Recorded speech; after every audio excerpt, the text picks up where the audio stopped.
friends, today we'll talk about how to fix or how to solve the problem of timer on Clash of Clans. To know how to fix or how to solve the problem of timer on Clash of Clans, you should just go to settings. After that, you can click on apps, default apps, app settings.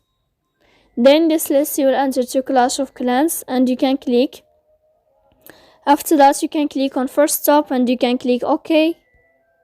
Here we'll enter to the window of storage. Then you can click clear cache. Don't click clear data because that can cause the errors in your app.